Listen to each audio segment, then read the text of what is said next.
दोस्तों नमस्कार, मैं हूं एक लेखक विजय कुमार पाल।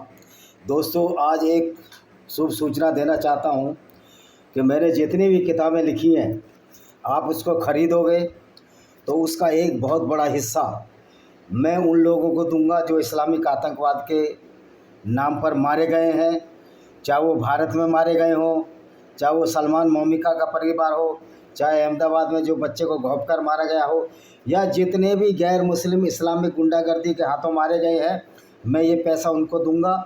ये मेरी किताब है, देखिए इसका नाम पढ़ लीजिए आप, panorama of Indian democracy by Vijay Kumar Pal, Rudra publication Bilaspur. इसी तरह ये दूसरी किताब है लॉस्ट पैराडाइज कश्मीर, ये भी रुद्रा पब्लिकेशन बिलासपुर पर है, इसको खरीदिए आप। तीसरी किताब है मेरी discriminating Hindus by Vijay Kumar पाल, ये किताब शाश्वत पब्लिकेशन बिलासपुर छत्तीसगढ़ में प्रिंट हुई है, इसको भी आप खरीदिए। और तीसरी किताब है जौहर इन इंडियन सब कॉन्टिनेंट, इसको भी आप खरीदिए, ये शाश्वत पब्लिकेशन बिलासपुर छत्तीसगढ़ में पब्लिश हुई है। ये किताब है black dots of terrorism, Rudra publication Bilaspur Chhattisgarh पर ये पब्लिश हुई है, इसको भी आप खरीदिए। इसके बाद ये किताब है invaders and hidden facts by Vijay Kumar Pal, इसको भी आप खरीदिए। और ये एक किताब है 7वीं किताब है विनेमस fangs of cobra by Vijay Kumar पाल। इसमें सब किताबों में इस्लाम के हाथों मारे गए लोगों का विवरण है और किस तरह इस्लाम ने गैर मुस्लिमों के साथ जातियाँ की, इसका विवरण है। ये नई किताब है लेमेंट ऑफ सिंजार, ये शाश्वत पब्लिकेशन बिलासपुर पर है, इसको आप खरीदिए। ये सारी किताबें आपको अमेज़न, फ्लिपकार्ट ऑनलाइन उपलब्ध हैं। और ये मेरी किताब है blender of blasphemy by Vijay Kumar Pal, इसको भी आप खरीदें। और ये किताब है मेरी पैरानोइया ऑफ कल्ट्स, क्या इस्लाम वास्तव में एक रिलीजन है, इसको भी आप ज़रूर खरीद लीजिए। और ये जो भी पैसा मिलेगा उसका एक बहुत बड़ा हिस्सा अपने किताबों का, अगर मेरी किताब मान लिया 1 करोड़ बिकती हैं तो मैं उसका 30, अगर 1 लाख किताब बिकती हैं तो 50,000 किताब का पैसा उन मारे गए लोगों के पास उनके परिवार को देंगे जो परिवार इस्लामिक गुंडागर्दी के द्वारा मारे गए हैं। तो दोस्तों अब आपने ये देखा, आप इन किताबों को खरीदें जिससे कि हम उनकी तुरंत हेल्प कर सकें। आप PDF से इनको डाउनलोड भी कर सकते हैं। तो आइए चलते हैं, आज का जो हमारा टॉपिक है वो क्या है इसको देख लेते हैं। जो हमने टॉपिक रखा है वो आज देख लेते हैं। आज का हमारा टॉपिक है कि जो अल्लाह मुसलमानों से गैर मुस्लिमों का कत्ल कराता है वो जन्नत में कैसे जाएगा, यानी स्वर्ग में कैसे जाएगा। क्योंकि गैर मुस्लिमों को कत्ल करने वाला जन्नत क्यों जाएगा, ये अल्लाह है।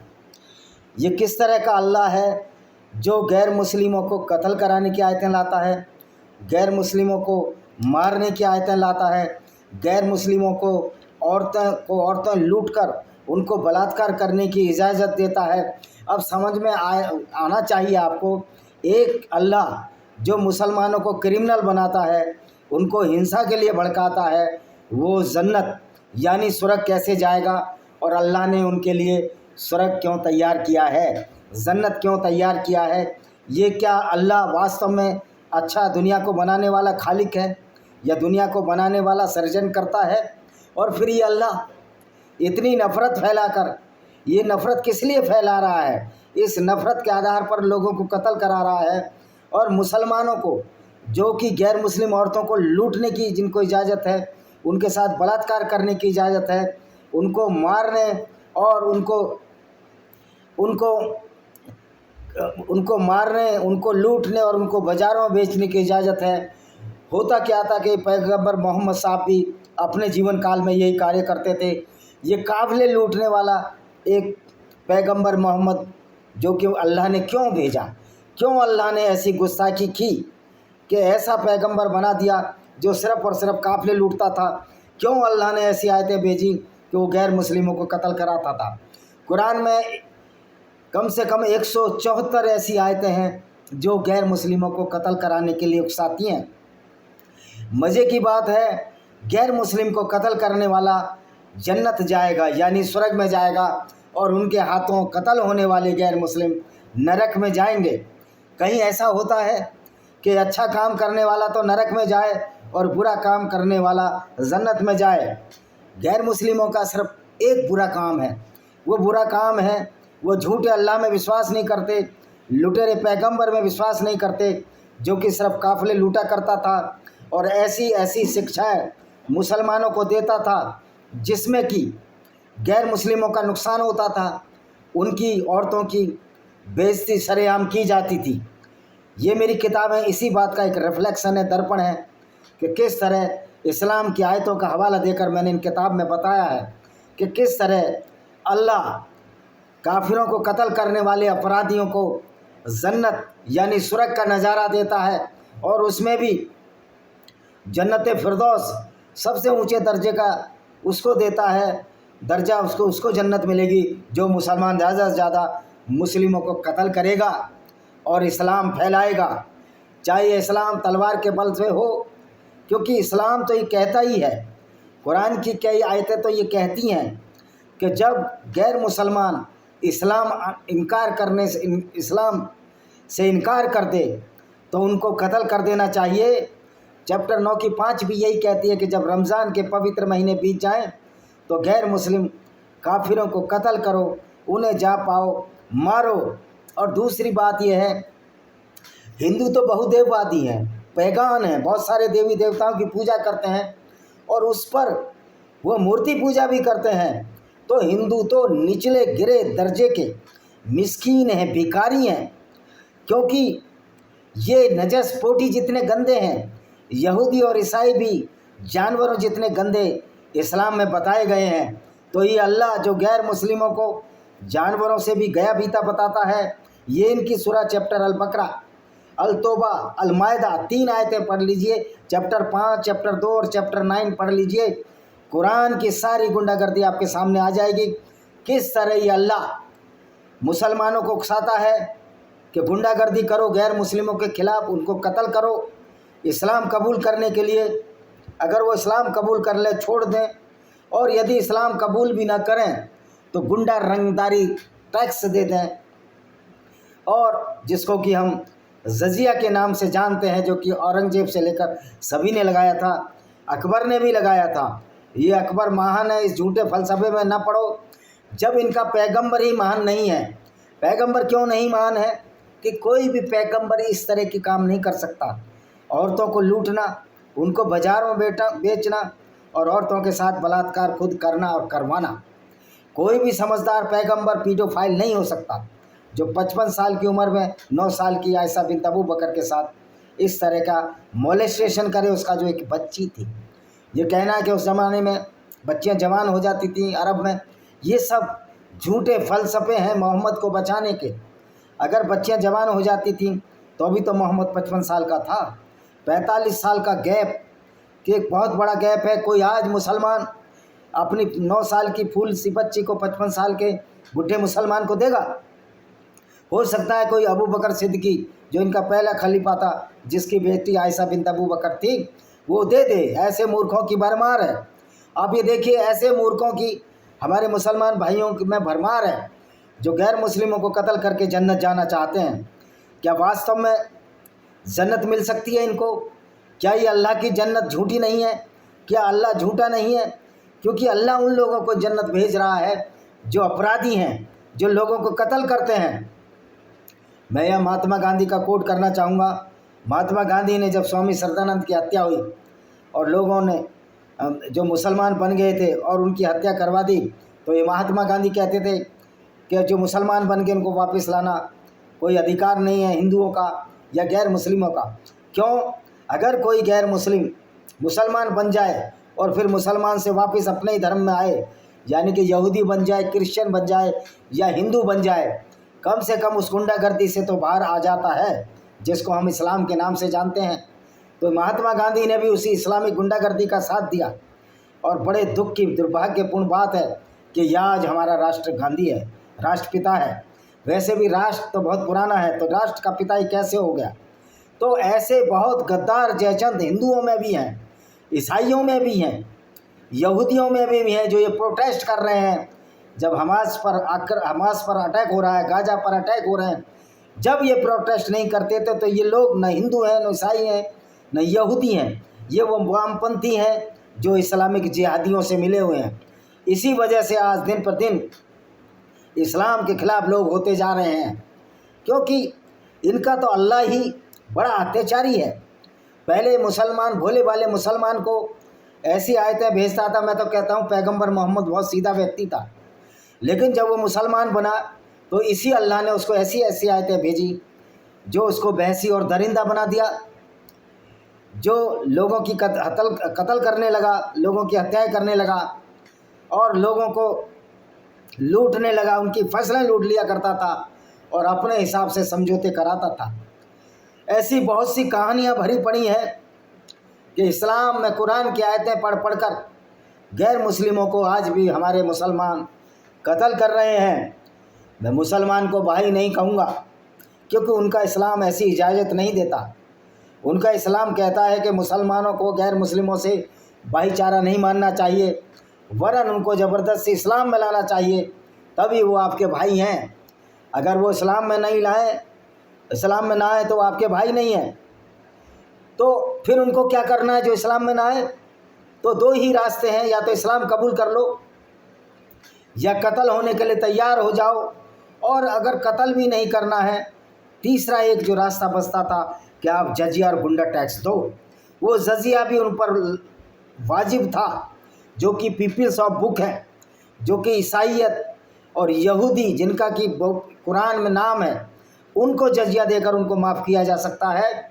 लेकिन हिंदू तो बहुत निचले दर्जे के मुशरिक हैं, काफिर हैं। सिख जैन बौद्ध तो निचले दर्जे के काफिर हैं, जो कि मूर्ति पूजा करते हैं, बहुदेववादी हैं, या एक किताब की पूजा करते हैं, क्योंकि गुरु ग्रंथ साहब की सिख पूजा करते हैं। तो किताब की पूजा करना भी मूर्ति पूजा के समान है, और वो भी इस्लाम की दृष्टि में नजस है, नीच है। मैं पूछना चाहता हूँ खालिस्तानियों से कि तुम गैर मुस्लिम हो क्या? नासिर ढिल्लो जो आज पंजाबी बात फैला रहा है, मुस्लिम जट कन्वर्टेड सिखों से या हिंदुओं से है, वो कह रहा है हम पंजाबियत का बढ़ाना चाहते हैं। मैं पूछना चाहता हूँ कि इस्लाम में क्या पंजाबियत का कोई तसव्वुर है, कोई कल्पना है? और नासिर ढिल्लो तुमसे ही पूछना चाहता हूँ, क्या खालिस्तानी जो तुम्हारे साथ आज हैं, जिहादी जो खालिस्तानी आज तुम्हारे साथ हैं, वो मुसलमान तो नहीं है? क्या वो जन्नत जाएंगे? क्या वो सड़क जाएंगे? तुम कह ही नहीं सकते कुरान पर हाथ रख कर के कोई सरदार, चाहे वो खालिस्तानी हो, आतंकवादी हो, या सामान्य सरदार हो, या सामान्य हिंदू हो, वो जन्नत जाएगा, क्योंकि इसकी इजाज़त तुम्हारी कुरान और इस्लाम में नहीं है। तो दोस्तों, ये कैसा बेदर्द, क्रूर और अत्याचारी हल्ला है कि जो क्रिमिनल हैं, जो अपराधी हैं। अब कहोगे कि आप उस लोगों को अपराधी क्यों कह रहे हैं? भाई, मैं अपराधी नहीं कह रहा, इनकी किताब ही कह रही है कि जो मुसलमान गैर मुस्लिमों का कत्ल करे, अल्लाह के नाम पर जो जिहाद करे, और जब तक जिहाद करे, जब तक पूरी दुनिया में इस्लाम काफिज ना हो जाए, नाफिज ना हो जाए, तब तक गैर मुस्लिमों को आप कत्ल करते रहो या उनको इस्लाम में कन्वर्ट करते रहो, तब तक आप उनसे लड़ते रहो। तो ये कहना है कि 700 साल या 1400 साल पहले जिहाद था, ये जिहाद जब तक है, जब तक पूरी दुनिया में इस्लाम ना फैला जाए।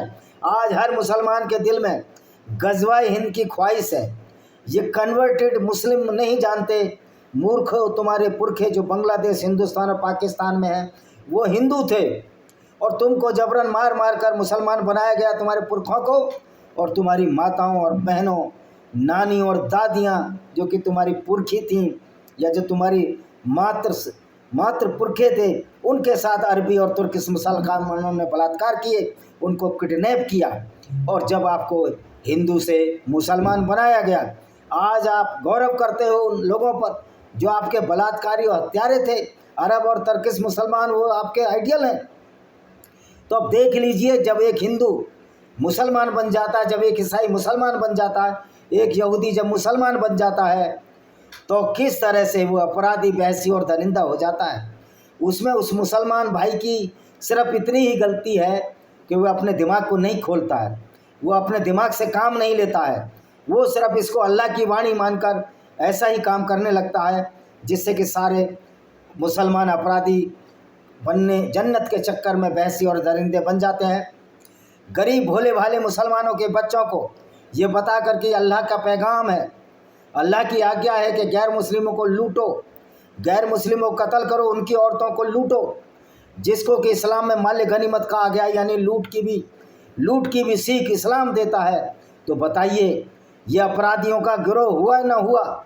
निश्चित तौर पर जो लुटेरा है, औरतों की असमत लूटने वाला है या किसी का धन दौलत लूटने वाला है, वो तो डाकू ही हुआ। फिर इससे तो चंबल के बागी डाकू अच्छे हैं, बागी अच्छे थे। मलखान सिंह जैसे लोग जो औरतों की इज्जत किया करते थे, उनको बहन बेटी मानकर उनको सगुन में राखी भी बंधवाते थे।